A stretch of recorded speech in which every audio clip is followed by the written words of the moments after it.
बिस्मिल्लाहिर्रहमानिर्रहीम। लाखों करोड़ों दुरूदो सलाम मोहम्मद मुस्तफ़ा सल्लल्लाहु अलैहि वसल्लम और आले मोहम्मद पर। मैं हूं उमर दराज गोंदल।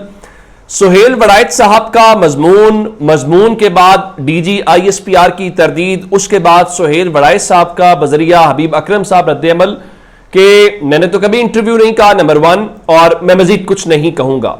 अब वो मुल्क से बाहर थे तो हम कह रहे थे कि चूंकि वो मुल्क से बाहर हैं, यहां होते तो शायद सूरत हाल डिफरेंट होती। फिर हमारे दोस्त अकबर बाजवा ने लिखा तो मैंने कहा आप क्या चाहते हैं, उनके ऊपर मुकदमात हो जाएं। और उसके बाद आज एक रद्द-ए-अमल आया और रद्द-ए-अमल जो है वो अंसार अब्बासी साहब की तरफ से था। जाहिर है कि वो उनके कुलीग भी हैं, तो उन्होंने डीजी ISPR ने जो अल्फाज इस्तेमाल किए उसके हवाले से कहा कि सुहेल वड़ाइच साहब से बात नहीं हुई, नहीं मालूम गलती किसकी थी और कहां गलती हुई। ISPR को जवाब का हक हासिल है, लेकिन मेरी राय में डीजी ISPR को सुहेल वड़ाइच के मुतालिक अल्फाज का चुनाव मुनासिब करना चाहिए था।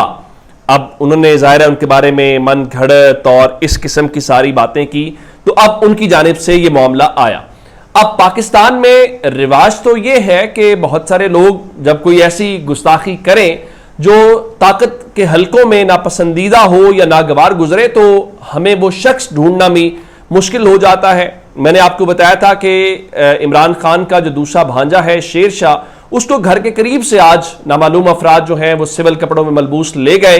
पहले SSP इन्वेस्टिगेशन ने कहा जी हमने गिरफ्तार किया है, फिर जो DIG इन्वेस्टिगेशन है वो कह रहे हैं जी हमें नहीं पता और हमने गिरफ्तार नहीं किया।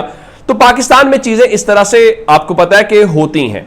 लेकिन अब इस सारे केस के दौरान सुहेल वड़ाइच जर्नलिस्ट भी हैं, उनकी एक्सेस भी है, असर व रसूख जितना सहाफ़ी का हो सकता है उतना उनका है।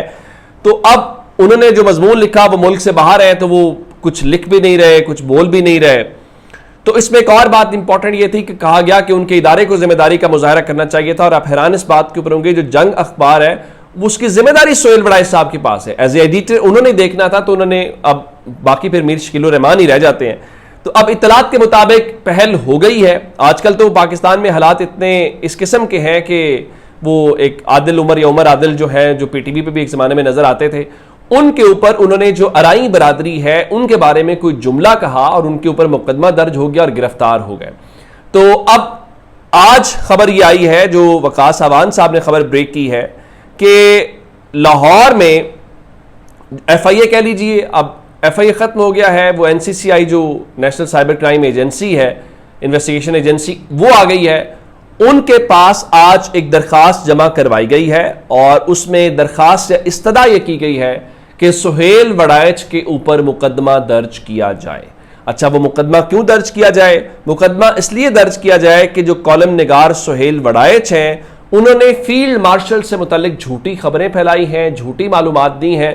तो डिसमिनेशन ऑफ फेक न्यूज की बुनियाद के ऊपर या अब कहा गया है कि आप मुकदमा जो है उनके खिलाफ दर्ज करें।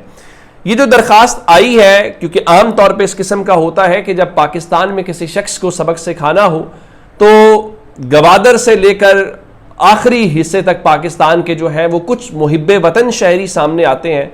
वो एक ही तरह की पैटर्न में FIRs होती हैं, एक ही इल्ज़ाम जो है वो होता है। तो अब पहला सवाल ये है कि क्या जो FIA है या नेशनल साइबर क्राइम इन्वेस्टिगेशन जो एजेंसी है, क्या वो सुहेल वड़ाइच के खिलाफ मुकदमा दर्ज करेगी? क्या उनको पाकिस्तान वापसी के ऊपर गिरफ्तार किया जाएगा? मेरा ख्याल है इस एक्सट्रीम तक नहीं जाना चाहिए। उनकी राय है, जो उन्होंने राय दी, आपने तरदीद की, तरदीद भी चल गई। उनका आर्टिकल तो TV के ऊपर नहीं चला, लेकिन आपकी तरदीद चली।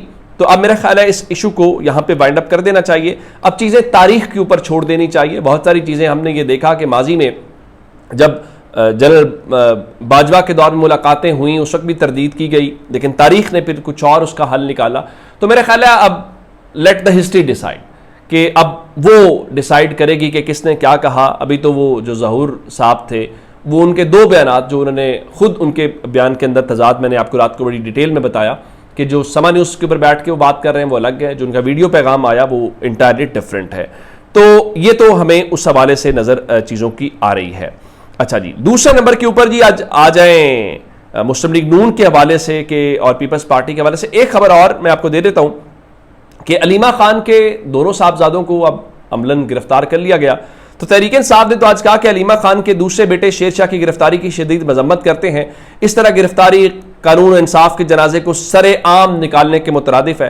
पाकिस्तान तहरीक इंसाफ पूछती है, कहां है आइन, कहां है कानून, कहां है इंसाफ। तहरीक इंसाफ पूछ ही सकती है। वो चीफ जस्टिस से कह रहे थे कि वो हमें नोटिस लें। चीफ जस्टिस बेचारे ने क्या नोटिस लेना है। मुस्तफ़ा नवाज खोखर साहब जो हैं वो कह रहे थे कि जो 26 माह बाद अलीमा खान के बेटे की 9 मई केस में गिरफ्तारी मज़का खेज है। जज साहब ने 8 दिन का रिमांड भी दे डाला। पुलिस ने 26 माह बाद क्या बरामद करना है।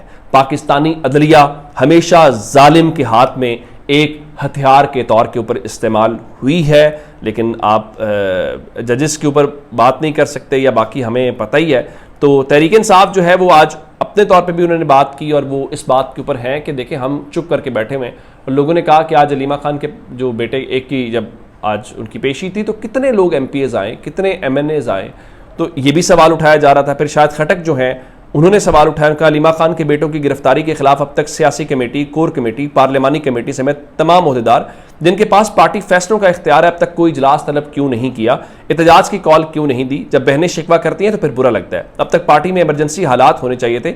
आपकी कमजोरियों के सवाल जवाब हमसे होते हैं, आखिर कब तक हम खामोश तमाशाई बने रहेंगे। और उसके बाद खैबर पख्तूनख्वा असम्बली का भी इजलास हो रहा था। वहाँ पर जो तकारीर थी, जब मैं ये वीडियो रिकॉर्ड कर रहा हूँ तो इतना जिक्र भी नहीं हो रहा था। क्या कोई करारदाद खैबर पख्तूनख्वा असम्बली से आएगी, ये भी सवाल अपनी जगह के ऊपर है। लेकिन इन सब बातों के बीच में जो इंपॉर्टेंट डेवलपमेंट आज एक लाहौर से है वो आपको बताया जाना ज़रूरी है। जब मरीम नवाज शरीफ ये सब लोग अपोजिशन के अंदर थे तो ये नैब लाहौर में एक पेशी थी, तो उस मौके के ऊपर पत्थराव हुआ। तहरीक इंसाफ की हुकूमत थी तो उन्होंने कहा जी हम मुकदमा दर्ज करेंगे। मुकदमा दर्ज हो गया। आज जब इमरान खान के ख़ानदान के अफराद को गिरफ्तार किया जा रहा था तो लाहौर की वही जो पंजाब पुलिस है वो लाहौर की अदालत के अंदर ये रिपोर्ट जमा करा रही थी कि मरीम नवाज शरीफ और जो दीगर अफराद हैं उनके खिलाफ नैब के दफ्तर के ऊपर पथराव करने के इल्ज़ामात साबित नहीं हुए, इसलिए आप मेहरबानी करें और आप जो है इस केस को खारिज कर दें, इस मुकदमे को खारिज कर दें। तो अदालत ने जो मुकदमे की मजीद समात है वो 29 अगस्त तक मुलतवी कर दी है। यानी एक जानिब वही पंजाब पुलिस है वो और तरह से कर रही है और दूसरी तरफ वो पंजाब पुलिस डिफरेंट है। लेकिन मुस्लिम लीग नून और पीपल्स पार्टी के लिए बुरी खबर क्या है। मैं कल एक शो में बैठा हुआ था न्यूज़ 1 के ऊपर, वहाँ हसन अयूब मेरे साथ थे, तो मैंने वो क्लिप्स तो खैर लगाए हैं ट्विटर के ऊपर भी और बाकी जगहों के ऊपर भी। तो वहाँ पे हसन अयूब आप जानते हैं कि वो किन का पैगाम लेके आते हैं, किन के सिग्नलिंग करते हैं, वो सिग्नल्स लेकर उन्होंने कहा जी 27वीं तरमीम होगी। अब बहुत सारी बातें हो रही है जी बार इलेक्शंस के बाद तरमीम होगी। तो अब मोहम्मद मालिक साहब ने कहा है कि सूबों का हवा दिखाकर 27वीं तरमीम पास करवाई जाएगी और इस तरमीम के जरिए जो NFC अवार्ड है उसमें तब्दीली की जाएगी, यानी सूबों का और विफाक का शेयर तब्दील कर दिया जाएगा और फाटा इंजमाम की वापसी शामिल होगी। और अगर इस तरमीम पर ये लोग राजी ना हुए तो सिंध में आपको ड्रामाई तब्दीली नजर आएगी। यानी वो कह रहे हैं कि अगर तो आप हमारी बात मान जाएं तो फिर हमें सिंध में कोई मसला नहीं है, फिर पीपल्स पार्टी चले, लेकिन अगर आप अकड़े और आपने हमारी बात ना सुनी तो फिर हम सिंध में तहस नहस चीज़ों को कर देंगे। मसला क्या है? मसला सिर्फ इसमें लुबे लुबाब है कि भाई जो हम कह रहे हैं वो करो।